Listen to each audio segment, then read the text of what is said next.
Tervetuloa Arto Nikkanen, Lappeenrannan Energian toimitusjohtaja. Kiitoksia. Me ollaan täällä vuosikertomuksen parissa. Te olette aikaisemmin tehnyt laulamalla tämän vuosikertomuksen, mutta onko nyt laulut lauluttu?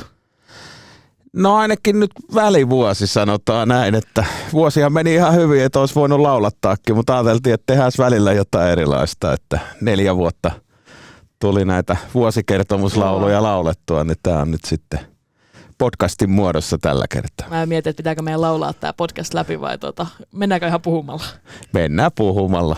Jos oikein hyvä. Lopussa rupeaa laulattaa, niin sitten joku kannatuslaulu Saipalle laitetaan menemään. Mahdollinen loppulaulu ehkä tiedossa. No aloitetaanko ihan kaukolämmöstä? Itsellä siellä pisti silmään ainakin tuo, että toi paljon puhuttu hiilineutraaliushan on teillä aika hyvällä mallilla.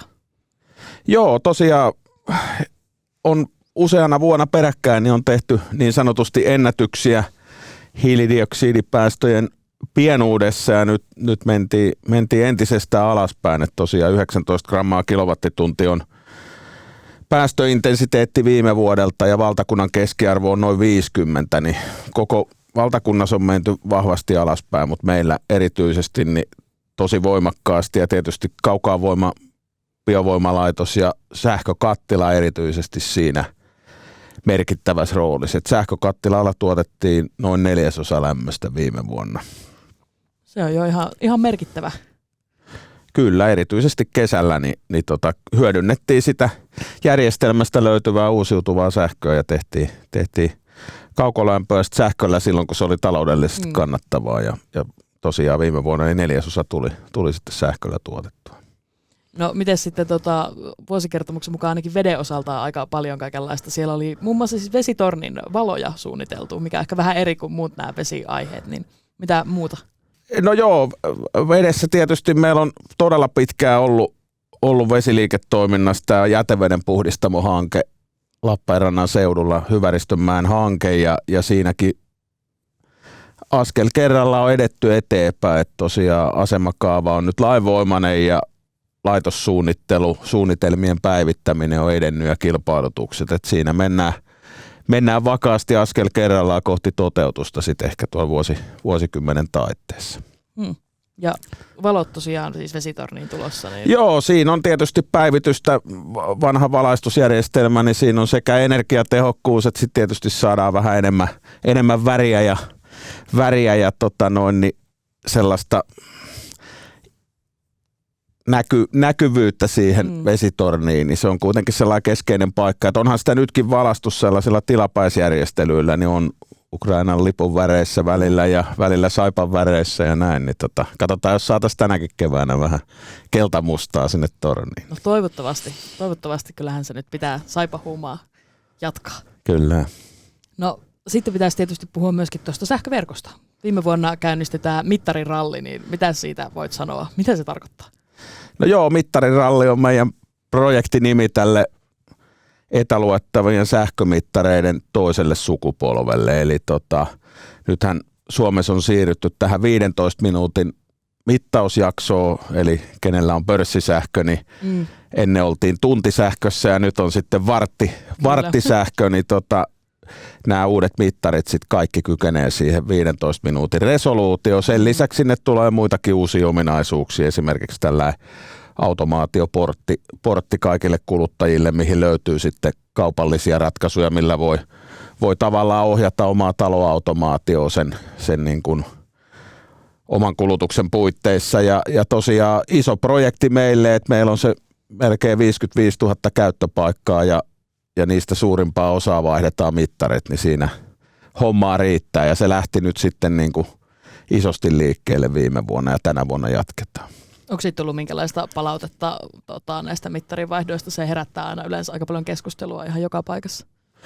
No ihan hyvin on mennyt, että ei sinänsä, että varmasti se ensimmäinen kerta silloin noin 15 vuotta sitten, kun se edellinen sukupolvi vaihdettiin, niin silloin vielä vähän harjoiteltiin, mutta nythän tosiaan sitä mittarinvaihtoa on tehty ympäri Suomea ja harjoiteltu, että miten ne ajanvaraukset ja kaikki toimii. Että sehän siinä yleensä se haastavin on, että päästään silloin, kun asennusryhmä on alueella. Että se on tietysti sellainen tärkeä muistutettava, että silloin kun se ajanvarauspyyntö tulee, niin että niihin vastattaisiin ajantasaisesti, että sitten se asennus menee jouhevasti ja saadaan tehokkaasti ne mittarit vaihdettua. No, sitten kattelin sieltä, että oli mainittu siis tuo sähköakkuvarasto, että se on tullut ja siitä vähän ääntäkin lähtenyt, niin kerrotko, mitä se tarkoittaa?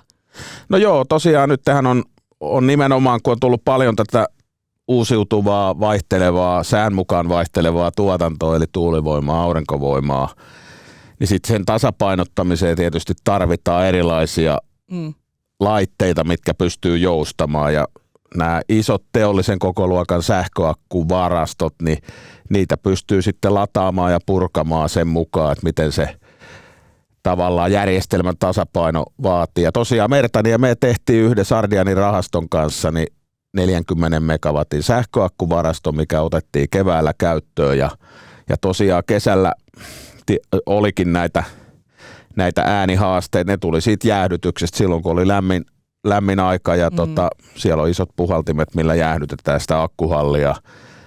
Niin sen äänenvaimennuksessa oli vielä kehitettävää. Nyt sitä on parannettu, ja ensi kesänä sanoisin, että tällaista samanlaista ilmiöä ei pitäisi olla. Että kun äänenvaimennus on laitettu kuntoon, niin ei pitäisi ääniä kuulua. Vähän on hiljaisempi ainakin, jos ei. Onko kokonaan hiljainen?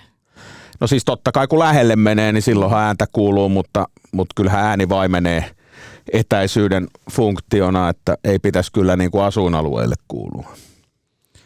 No miten sitten, kun katsotaan vielä nyt sinne viime vuoteen, ennen kuin katsotaan tulevaisuuteen, niin mitä muita nostoja nousee viime vuodelta tästä vuosikertomuksesta nyt, semmoisia tärkeitä? No varmaan, jos ajatellaan nyt vielä tosiaan tuohon meidän alueella tapahtuvaa toimintaa, niin kaukolämmössähän me otettiin se kaukolämpöakku käyttöön. Siinä sama tilanne, että joustoa järjestelmään tarvitaan, niin me voidaan silloin, kun on sitä edullista sähköä, niin tuottaa enemmän lämpöä sähköllä. Tai sitten nyt talvellahan tehtiin niin, että kun oli sähkön tarvetta ja me tuotetaan lämpöä ja sähköä kaukaan voimalaitoksella, niin sitten me pystyttiin silloin, kun sitä sähköä tarvittiin eniten, niin tuottaa enemmän sähköä, siitä syntyy lämpöä, niin laitettiin se lämpö sinne akkuun talteen ja sitten puretaan toiseen aikaan. Kohtuu iso vesisäiliö siinä Mertaniemen rannassa.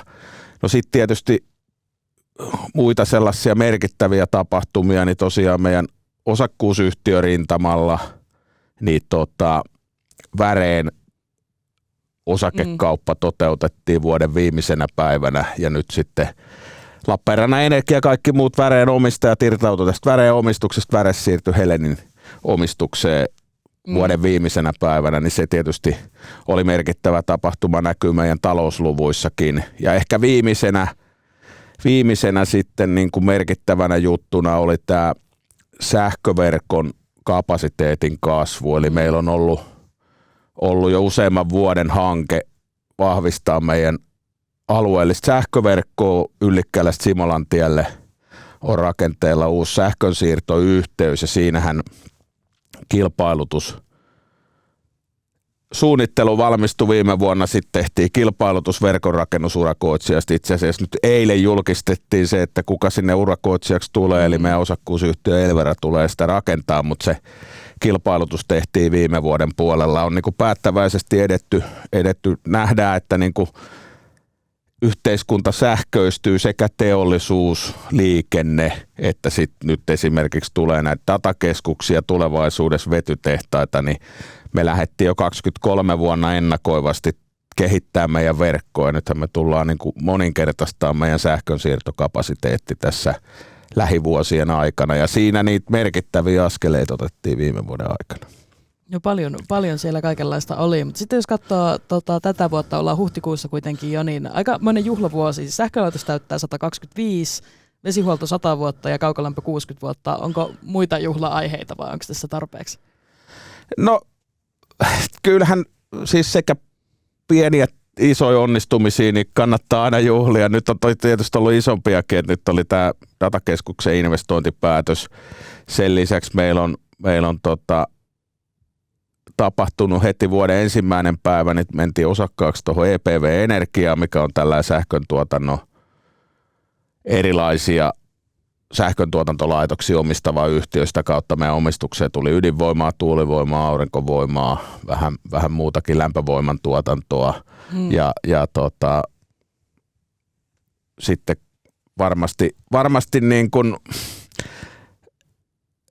tätätä viime vuoden onnistumisia kannattaa juhlia. Nyt mun mielestä tämä oli tosi iso juhlan aihe alueelle, että saatiin tämä datakeskus tänne, niin se on niin kuin hieno homma. Mutta tosiaan 125 vuotta on mittarissa ja innolla odotetaan, mitä seuraavat 125 vuotta tuo tullessa. No, tähän kuulostaa todella hyvältä. Hei, kiitos tästä vuosikertomuksesta ja oikein energistä vuotta. Kiitos, ja tosiaan kaukaan päätyläiselle niin Saipalle tsemppiä, eiköhän mennä päätyyn asti. Vielä ehkä semmoinen nosto, että viime vuonna sattui vähän valtakuntaakin herätellyt asia vappuaattona, kun hallista sammu sähköt. Joo. Tänä vuonna ehkä yritetään pitää ne päällä, että koittakahan Saipa hoitaa ilman meidän apua homma kotiin. Kiitos. Kiitos.